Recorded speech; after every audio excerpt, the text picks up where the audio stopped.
The general Ranma fan has two canons to follow. The Ranma 1/2 anime and the Ranma 1/2 manga. But there is another medium out there that unleashes a whole new world of Ranma. One that allows we, the audience, to have a much more hands-on experience. And yet to experience it, it's like finding the Holy Grail. I am of course talking about the world of Ranma 1/2 video games. Being a gamer and Ranma fan was tough. Most of the games were only released in Japan and did not get international releases. While it was possible to order imports or buy these games when on vacation, most were released on consoles that were either region-locked or not very well known outside Japan. For most people, their go-to place for Ranma games was the Super Nintendo and the Nintendo Game Boy, which together had a huge library of games. Game Boy handhelds are region-free. Even the Game Boy player for the GameCube will play them. The Super Nintendo was a more unusual case. While Japanese games won't play on PAL units unless you replace the infamous CIC chip, they will play fine on an NTSC console, if you remove the tabs preventing the Japanese cartridge from fitting. The Super Nintendo itself even made quite a few appearances in the Ranma 1/2 canon. Yotaro has one, Ms. Hinako has one, Shampoo has one, and in an ironic little twist of self-advertising, it is mentioned in the Akane Kodan Teki Hihao game that even Lord Yasha has a Super Nintendo! And the Super Nintendo holds the distinction as the only console with a Ranma game that got an international release. Believe it or not, my first exposure to Ranma 1/2 was in a video game magazine, Electronic Gaming Monthly. There, prominently displayed in one of its issues, a still frame of Ranma 1/2 Hard Battle. And what a sight! A little red-haired girl facing a giant panda bear in a Street Fighter II type setting? How could I not remember that surreal image for the rest of my life? From one look, I became a fan. I just didn't know it yet. Of course, if you lived in Japan, you didn't have to worry about compatibility issues or obscurities of the consoles. Ranma games were readily available to you on a large diversity of consoles. And one of the great things about Ranma 1/2 video games is that they gave manga-exclusive characters more screen time. In Ranma 1/2 Shogi Rambuhen for the Super Nintendo, your goal is to fight other Ranma characters in search of a Maneki Neko that can grant one wish. And who must you face off with before finding the Maneki Neko? Why, none other than Prince Herb. Not only that, but holding down L and R before the character select screen, you have the option to play as Herb himself. And what wish does he desire? He wishes the cat to serve him for all eternity. Ranma Battle Renaissance on the PlayStation included not one, not two, but 3 manga-exclusive characters: Rouge, Ryukumon, and Army. Yup, and perhaps the most subtle yet blatant cameo. Whenever Akane goes into battle on the PlayStation, she dons that perverted suit of enchanted armor. And as can be expected, wearing that little scamp, Akane makes for one tough end-of-level boss.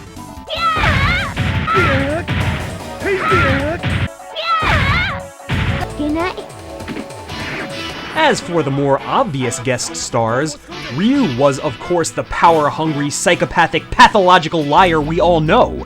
It seems he didn't hold up his end of the bargain from his previous fight with Ranma. More to the point, he evidently lied about his promise to seal away the Yamasen-ken, as in the game he is seen dishing out his fair share of fierce tiger open blast attacks and demon god multiple strikes like there's no tomorrow.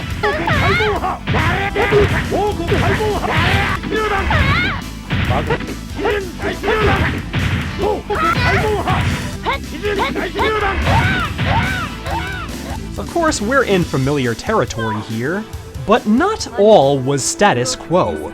This game's story gave this 32-bit Rouge an interesting twist on her manga counterpart. Her Azura form, an integral part of her character, did not appear.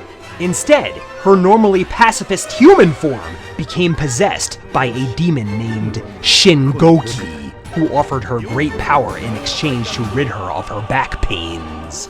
together as one, Shingoki turned Rouge into an indestructible demon goddess, capable of floating in the air and shooting purple orbs of energy!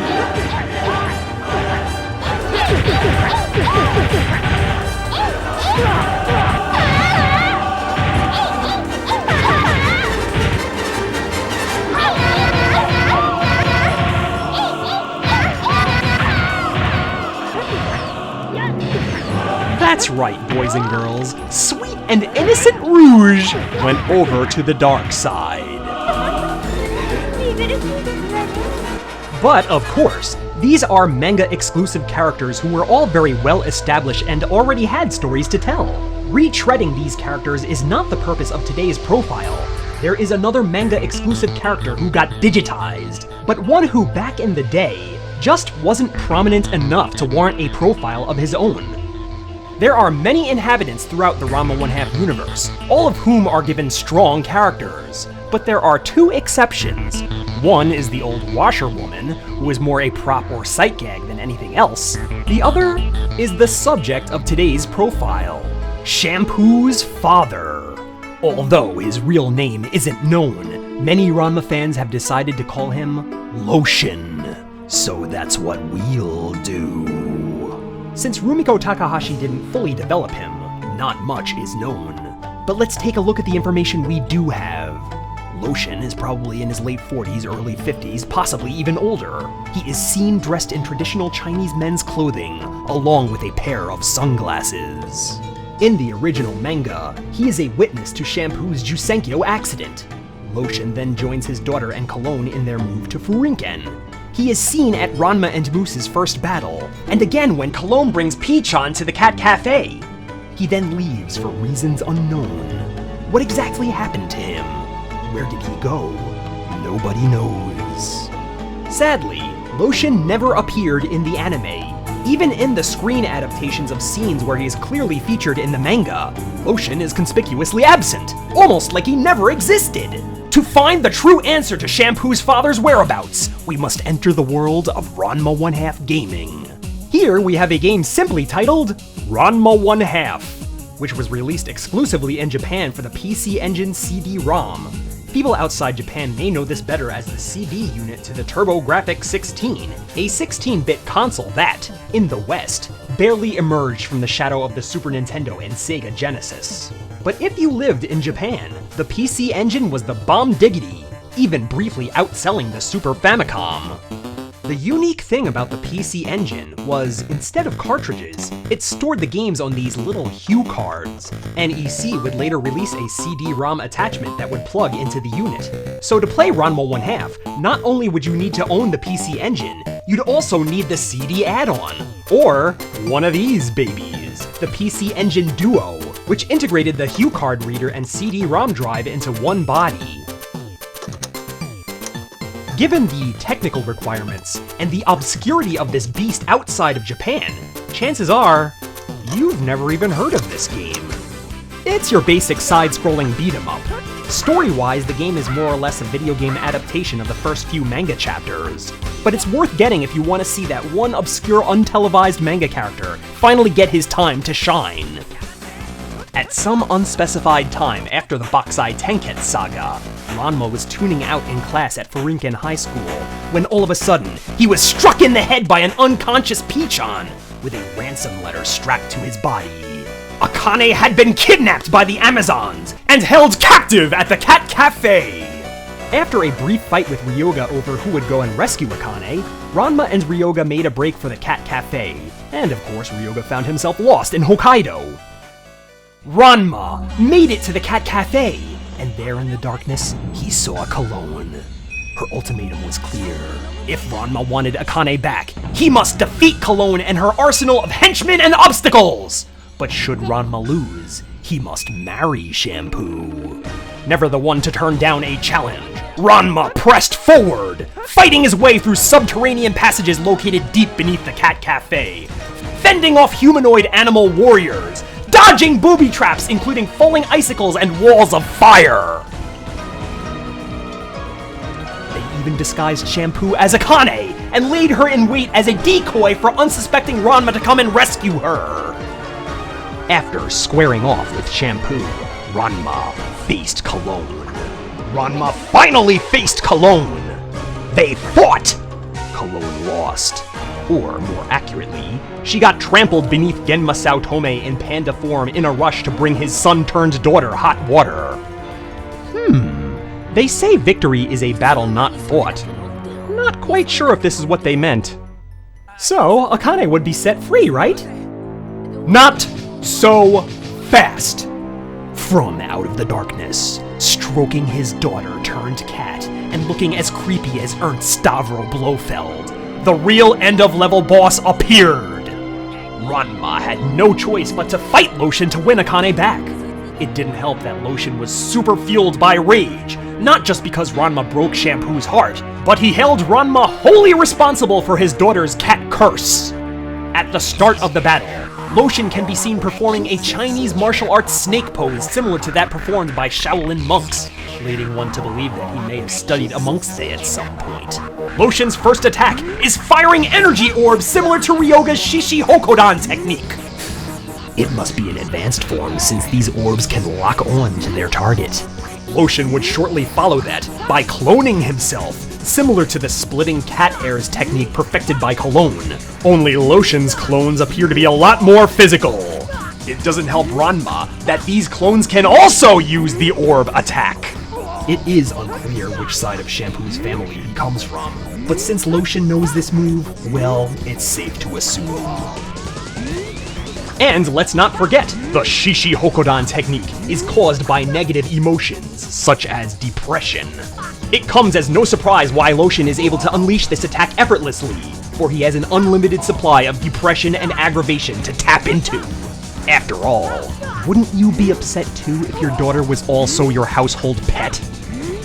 Using his immense power, Lotion blasted a hole in the wall, sending debris from the explosion everywhere, leading they to a chamber containing mystical pots and statues. Even though Lotion appeared to be an experienced fighter with powers beyond imagination, it was Ranma's resourcefulness and perseverance which eventually won he the day. Never before had Lotion faced such a challenging opponent. A man capable of besting such a supreme warrior of New Shazu village!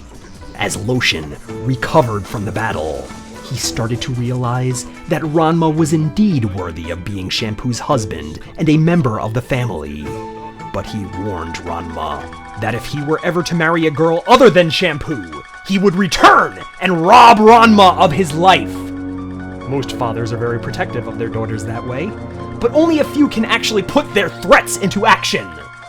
Ponderous it would seem, how many other potential suitors before Ranma fell before Lotion's hand. It is unknown what creative input Rumiko Takahashi had with Lotion's material. Possibly she was a consultant or contributor in some way, as with Natsume and Kurumi. We'll never know for sure. It is unknown if Lotion will ever return. It is unknown if he'll ever make good on his threat. Even though it may or may not be canon, this section of the video game provided fuel for the minds of fanfiction writers all over the world.